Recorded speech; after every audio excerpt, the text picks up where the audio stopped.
Je viens du 49, un petit village qui s'appelle Longué-Jumelles, à quelques kilomètres de Saumur. J'ai toujours eu envie de faire du cinéma, j'avais aucune notion de comment y accéder. C'est-à-dire que je me suis retrouvé à Paris un peu par accident, en trichant un peu avec mes parents, prétextant que une section de fac en fait que se passait pas dans le Maine-et-Loire, elle se passait à Paris, en ayant en tête d'aller chercher les tournages. Je suis tombé accidentellement sur quelqu'un qui préparait un long métrage. Et je me suis retrouvé catapulté premier assistant, puisqu'il avait jeté sa première et sa seconde le jour de mon arrivée. Donc je me suis retrouvé premier assistant réalisateur en ayant envie de le faire, en ayant envie de faire de la mise en scène et de l'assistanat, mais catapulté premier d'un projet de long métrage un peu à l'arrache, sans budget, sans production, mais avec des acteurs comme Richard Boranger, Sophie Guillemin, Stomy Bugsy, enfin voilà, des gens qui tournaient. Donc voilà, et en parallèle, donc j'ai réalisé ce premier court métrage qui s'appelait Mancoum, qui a fait des festivals un peu partout, à droite à gauche. Et puis on a eu des prix, ça a un peu marché. Le film était très naïf, mais a bien plu. Et donc j'ai rencontré dans un festival, je sais plus lequel, mais j'ai rencontré mon producteur qui m'a produit mon deuxième court métrage. Et en parallèle, je menais ma carrière d'assistant, réalisateur, qui m'a produit donc mon deuxième court métrage qui s'appelle. Non, c'est le deuxième qui s'appelle Mancoum, le premier s'appelle Hair My Flesh. Et puis voilà, à côté de ça, ma carrière de premier, après le film de Onal Wambo qui s'appelait 9 Impact, j'ai été donc premier assistant de Jackie Ido, qui lui était réalisateur de clips de Grand Corps Malade. Puis la Dear Prod m'a mis sur le clip de Marilyn Manson réalisé par Philippe Grandrieux. Ça s'est bien passé avec Philippe Grandrieux, du coup la productrice m'a mis sur un film qui s'appelle Matteo Falcone, adaptation de Prosper Mérimée, avec Eric Vuillard en tant que réalisateur. Puis ça s'est bien passé, donc elle m'a mis sur le film de Philippe Grandrieux qui s'appelait Un lac. Mathieu Demy m'a contacté puisque Alexandre Nazarian faisait le casting. J'avais mis Alexandre Nazarian sur le casting d'Un lac et Alexandre Nazarian faisait le casting de Americano. Il cherchait un premier assistant, donc Alexandre Nazarian a parlé de moi, je me suis retrouvé sur Americano. De Americano ensuite, j'ai fait Inheritance. Enfin bon bref, et puis après ça s'est enchaîné pour terminer, pour faire le dernier film que j'ai fait en tant que premier, c'était Malgré la nuit de Philippe Grandrue. Voilà en gros mon parcours. Et toujours la réalisation, j'ai réalisé des clips de Bagdad, des clips à droite à gauche, des petites pubs, des clips de trésors, enfin voilà. Et depuis l'année dernière, je réalise une partie du Bureau des légendes, série sur Canal+. Voilà, donc je mets un peu de côté mon parcours d'assistanat pour me concentrer finalement à ce que j'ai toujours voulu faire, c'est-à-dire de la mise en scène et réaliser.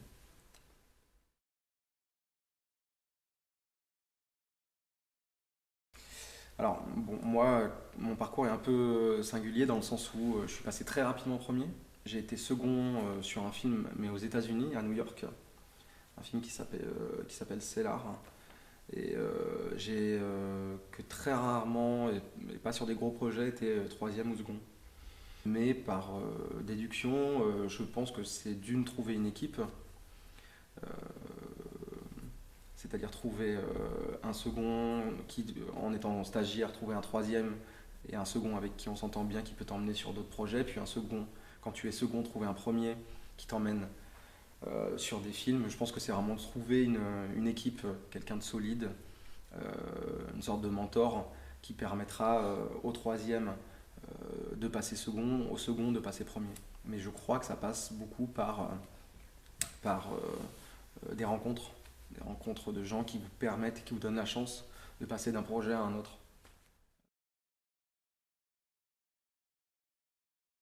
Tournage. Indéniablement un tournage, quoi. C'est là où il y a le plus d'adrénaline, c'est là où il y a. Puis c'est là où ça se concrétise. Moi, en fait, au bout d'un moment, les prépas, j'en peux plus, quoi. D'être dans un bureau à ressasser. J'adore les prépas. Et un bon tournage, c'est une bonne prépa. C'est-à-dire qu'un, même en termes de production, je dis toujours que si on n'a pas d'argent, il nous faut du temps. Et si on a beaucoup d'argent, on peut se permettre d'avoir un peu moins de temps de prépa. J'aime beaucoup la prépa, évidemment aussi, mais si je dois choisir en termes d'étapes, je préfère définitivement le tournage. Euh, mais ne pas négliger la prépa. C'est évidemment, encore une fois, un bon tournage, c'est une bonne prépa. Il n'y a pas de bon tournage avec une mauvaise prépa, c'est pas vrai, ça n'existe pas. Ça n'en fait pas moins, ça n'en fait pas pour autant un mauvais film. Je dis juste que c'est plus chaotique et que du coup c'est un peu plus, ça peut être un peu plus violent pour le premier assistant ou pour l'équipe mise en scène. Bonne prépa, bon tournage.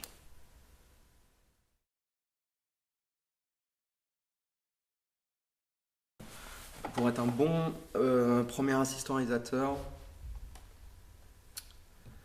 je pense qu'il faut être patient, il faut être solide, avoir un vrai contrôle de soi et, et après, moi c'est ma vision des choses, mais je pense qu'il faut être amoureux aussi du projet sur lequel on travaille. Amoureux du réalisateur ou de la réalisatrice. Mais ouais, je pense qu'on peut pas bien, mais c'est ma vision, hein. Je pense que d'autres réalisateurs diront autre chose, d'autres assistants réalisateurs diront autre chose. Mais moi, je me suis jamais vu. Tous les films que j'ai choisis, j'ai eu la chance de choisir les films sur lesquels j'ai travaillé. C'était tout le temps une histoire d'amour avec le scénario, avec le réalisateur, avec les deux. Et je le prends vraiment comme ça, comme une histoire d'amour. On passe 4-5 mois de notre vie sur un film, entre la prépa, le tournage, éventuellement, s'il se passe des choses un peu après. Donc il faut être un tant soit peu amoureux. C'est une vraie histoire. Et puis avec le réalisateur ou la réalisatrice, vous allez passer énormément de temps. Donc voilà, je dirais amoureux, patient, amoureux donc du scénario, amoureux de l'histoire, amoureux du réalisateur, patient, beaucoup d'abnégation. Mais je ne mettrais pas, par exemple, contrairement à ce qu'on peut imaginer, contrairement à ce qu'on peut fantasmer, je ne mettrais pas autoritaire ou dur ou la solidité dont je parle, c'est pas cette solidité-là, c'est beaucoup plus, c'est une solidité psychologique. Je dis toujours qu'un premier assistant qui gueule sur un plateau, c'est qu'il a perdu. Si tu as besoin de gueuler, c'est qu'à un endroit, en fait, t'as pas fait ton travail. Donc ça sert à rien d'être dur pour être dur, il faut être solide psychologiquement. Et puis aimer le travail d'équipe, évidemment. Aimer tous les départements. Compréhensif, enfin voilà. Et pour second, le talent de second, putain, moi, c'est ce que je disais tout à l'heure, quoi. Pour moi, c'est un des métiers les plus durs sur le plateau. Second, il faut pas avoir, il faut vraiment pouvoir mettre son ego de côté, parce que le second, il se fait prendre en grippe par le HMC, par les acteurs, par le réalisateur, par son premier assistant, par la production. Enfin, second, c'est vraiment très très compliqué. Il faut pas avoir si tu as un ego surdimensionné, passe tout de suite réalisateur ou premier, mais second, faut vraiment être extrêmement patient et extrêmement intelligent finalement dans les rapports. Alors moi j'ai tourné en Palestine, en Israël, en Irak, aux États-Unis, au Mexique, en Allemagne, enfin voilà, j'ai tourné un peu partout. La vraie différence, ça serait entre la méthode anglo-saxonne et la méthode française. Il y a beaucoup plus de monde sur un plateau anglo-saxon, donc américain. Toutes les tâches sont plus délayées. C'est-à-dire qu'il va y avoir un mec pour tirer un câble de HMI, là où nous on va avoir besoin que d'un seul électro, eux ils vont avoir besoin de deux, quoi. Il y a le mec qui pose le HMI et le mec qui tire le câble. Chez nous c'est le même mec, quoi. Donc voilà, après un plateau de tournage, c'est un plateau de tournage, hein, qu'il soit en Irak, à Tijuana ou à Paris ou au Maroc. Finalement, le geste est le même.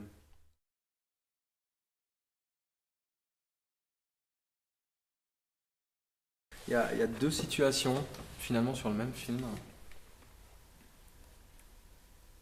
C'était pas tant en Irak et tout, c'était sur Americano où j'ai un peu flippé pour deux raisons. Une première parce que on devait faire partir le taxi, enfin une bagnole sur le passage du Goua à l'île de Noirmoutier. Et on voulait le faire partir au dernier moment. Vous savez, le passage du Goua, il y a l'eau qui passe au-dessus sur la digue et sur la route qui permet de relier le continent à l'île. Et on voulait le faire partir le plus tard possible pour avoir l'eau vraiment, avoir la voiture qui roule vraiment sur l'eau, quoi. Et on avait le droit évidemment qu'à un one shot, puisqu'à partir du moment où la voiture avait traversé, elle ne pouvait pas faire de demi-tour, quoi.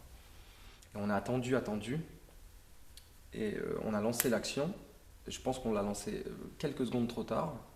Et on a vu la voiture rouler, c'était très très beau, c'était très très beau. Puis à un moment donné, en fait, c'est une route, donc en fait la route, elle a des petits. On a vu le taxi en fait s'enfoncer dans l'eau avec l'acteur dedans. Et il y a eu plein de morts en fait au passage du Gois pour ça, des voitures qui sont restées bloquées. Et donc on avait les pompiers avec nous, mais parce qu'on avait anticipé.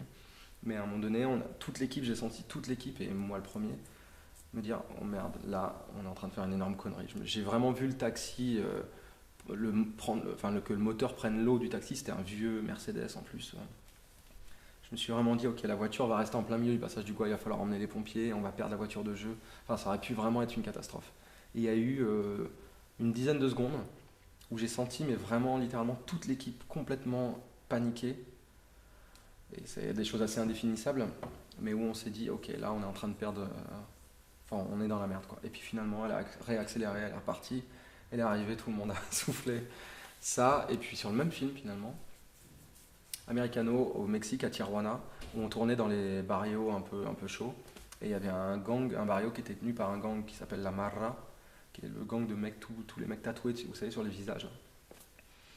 Et il y avait mon second qui était donc mexicain et qui m'a dit on a très peu de temps pour tourner la séquence, ça appartient à ce gang-là. Et à un moment donné, on tourne la séquence, ça prend un peu de temps, c'était un travelling. Et je croise le regard d'un des mecs de gang et il me regarde comme ça, il me fait un geste. Il me fait un geste en me disant en gros t'es mort, quoi. Et il y a mon Iban, mon second, qui me dit là il faut qu'on parte immédiatement. Donc j'ai été voir le réalisateur et je lui ai dit ok, il faut qu'on. T'as ta prise, ouais, ok, donc il faut qu'on s'arrache très rapidement, quoi. Voilà, je pense que c'est deux situations. Puis il y a d'autres situations, mais que je peux pas vraiment raconter en Irak. Donc, voilà.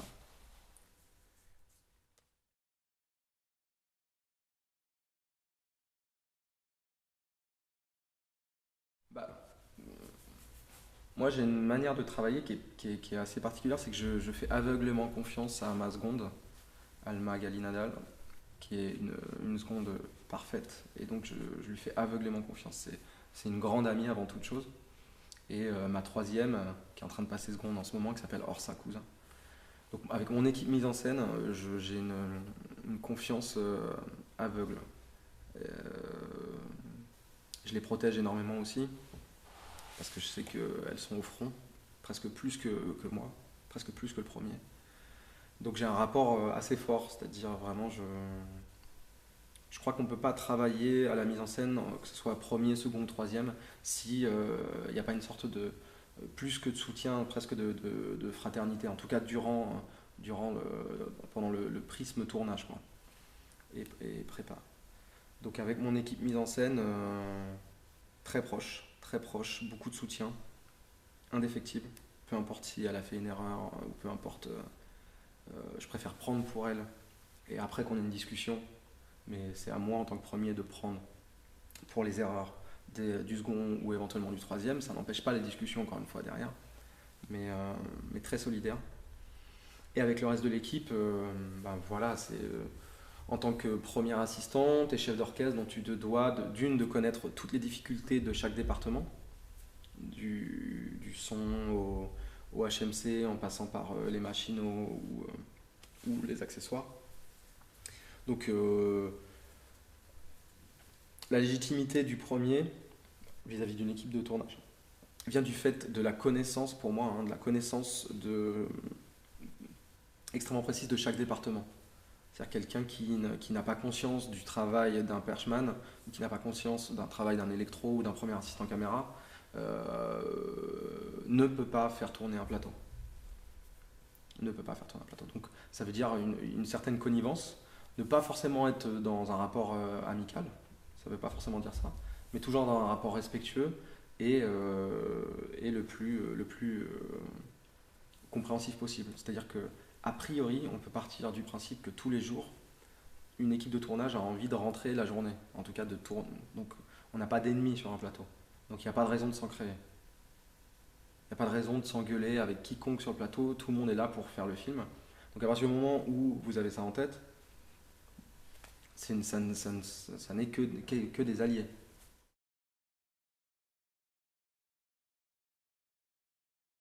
Euh, Moi, je le vis assez bien. Pour une simple et bonne raison, c'est que je crois que tous les gens avec qui j'ai bossé, Yama Bass aussi, grande réalisatrice, grande actrice, tous les gens avec qui j'ai bossé sont devenus des amis. Et donc du coup, j'ai accompagné le film au montage, que ce soit sur un lac ou My Sweet Land ou Americano. Voilà, j'ai toujours vu les films au montage, ils m'ont toujours demandé enfin, ils ont toujours demandé mon avis. Et que sur Party Girl où je l'ai vu vraiment à la toute fin parce qu'ils étaient déjà trois en salle de montage et je pense qu'ils n'avaient pas besoin de. Je l'ai vu un peu en bout de course. Mais autrement, les autres, ouais, j'ai toujours accompagné un peu. Et puis ça fait partie du jeu, quoi. Alors c'est toujours un peu frustrant de ne pas voir les rushs, de ne pas voir les plans pour lesquels on s'est battu.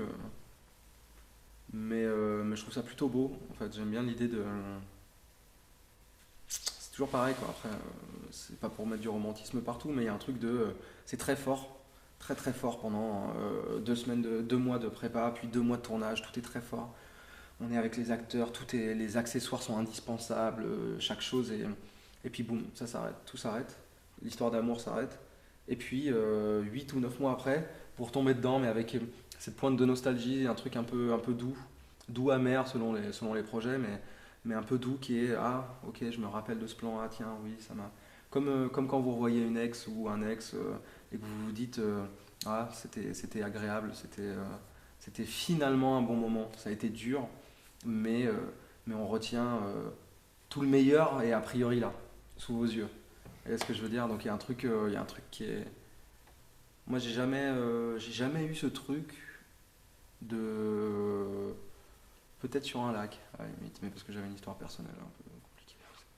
Mais j'ai jamais eu ce sentiment d'être dépossédé de quelque chose ou qu'on m'arrachait à un tournage. Voilà, je pense que inconsciemment aussi, je mets mon cerveau en mode. Ça se termine le 18 janvier le tournage, le 18 janvier, le 19 janvier, je suis ailleurs, quoi. Et aussi, je fais toujours en sorte, quand je sors de tournage, de partir loin. Donc, euh, donc non, ouais, j'aime bien ce truc d'histoire d'amour qu'on retrouve et qu'on retrouve avec plaisir.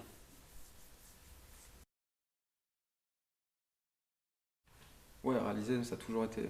Moi, j'adore l'assistanat et c'est un métier que j'adore faire et que j'adorerais refaire. Mais, euh, mais j'ai toujours voulu mettre en scène. J'ai toujours voulu raconter des histoires, montrer mon monde, en tout cas ce que je peux entreapercevoir du monde. Oui, c'est toujours ce qui m'a intéressé. Après, comment s'est passée la bascule? Ça a été. Je cherche forcément un premier assistant. Je dis forcément, c'est pas forcément d'ailleurs, mais je cherche en tout cas un premier assistant qui, a priori, est assez proche de ce que moi j'étais. Et c'est pas du tout parce que je pense que je suis un bon premier assistant, c'est juste parce que c'est ma personnalité et comme j'ai une manière un peu affective euh, pour faire ce travail, j'ai besoin d'avoir un rapport un peu affectif avec mon chef opérateur, mon premier assistant, mes acteurs, donc tous mes collaborateurs les plus proches. J'ai besoin d'avoir quelque chose d'assez. De sentir que je suis épaulé vraiment, quoi. Donc la bascule a été assez dure, effectivement. Chaque premier que j'ai eu, parce que j'ai eu David sur la première saison du Bureau des légendes, puis là j'ai eu Jalil. Chaque premier que j'ai eu, et puis sur les clips j'avais d'autres premiers. Mais à chaque fois, je m'évertuais à essayer de leur dire j'ai besoin de te sentir derrière moi, j'ai besoin de savoir que tu me soutiens, j'ai pas besoin de quelqu'un de particulièrement technique, mais ça va au-delà de ça. J'ai juste besoin de savoir que tu vas te battre, que si je t'appelle à 23 heures sans faire j'appelle pas le dimanche matin à 7h30 du mat, mais que tu es là, que tu es présent, que tu entends et que tu vois et que tu vois vers quoi je veux aller, et que tu me soutiennes, même si tu penses que ce que je suis en train de faire est complètement fou, que j'ai le sentiment que tu sois derrière moi. Donc Donc je demande énormément d'investissement à mon premier, au moins autant que moi ce que j'ai pu, et finalement ce qui est assez normal, mais ce que j'ai pu donner au film que j'ai fait. Mais c'est un très beau métier, l'assistant à la mise en scène. Il y a eu des Oscars du meilleur assistant en mise en scène jusqu'en 63-64. Et après, ils ont arrêté. Mais, euh, mais c'est un très beau métier. C'est vraiment au service d'une œuvre, quoi. C'est comme si le réalisateur et le peintre, nous, on est les pinceaux et les couleurs, quoi. On fait en sorte que la toile soit parfaite, comme lui souhaite, quoi. Non, c'est un très beau métier.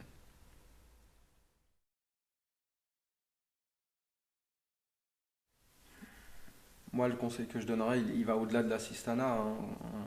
Mais en tout cas, c'est comme ça, moi, que j'ai appréhendé mon métier de premier assistant. C'est juste d'être le plus honnête possible. Ça paye, contrairement à ce qu'on essaie de nous faire croire dans ce métier. Où on dit il faut être sneaky, il faut contourner les trucs. L'honnêteté, refuser un film parce qu'on ne sent pas le réalisateur, parce qu'on ne sent pas le scénario, c'est être honnête, c'est être courageux. Être honnête et être généreux. Généreux et honnête. Je pense que c'est les deux grosses qualités. Après, c'est les deux premières qualités. Et après, il faut être organisé, enfin, toutes les qualités qu'on imagine d'un premier assistant réalisateur. Organisé, attentif. Mais avant toute chose, avant tout ça, je crois vraiment qu'il faut être honnête avec soi-même, donc honnête avec les autres. Et de par l'honnêteté vient la générosité. Et je crois qu'un premier assistant, un second assistant, un troisième assistant, un stagiaire à mise en scène, s'il est honnête et s'il accepte un film parce qu'il a le sentiment vraiment qu'il peut tout donner pour ce film, la générosité de l'assistanat transpirera à l'écran. Vraiment, j'en suis convaincu. Je suis convaincu que si vous donnez tout, absolument tout pour un film, ça se voit à l'écran. Et j'ai pas fait un milliard de films, mais que ce soit My Sweet Pepperland, Party Girl, Inheritance ou Un lac, moi je me raconte ma propre histoire, mais je crois qu'on voit ma soeur à l'écran, on la voit. Donc si j'ai un conseil à donner, c'est se battre, toujours y croire. Peu importe d'où on vient, peu importe ce qu'on a fait, peu importe ce que nos parents ont fait, peu importe ce que nos frères ont fait. C'est de se dire, si c'est ça que vous voulez faire, n'hésitez pas une seule seconde et allez-y avec toute l'honnêteté du monde et toute la générosité du monde. Et vous y arriverez.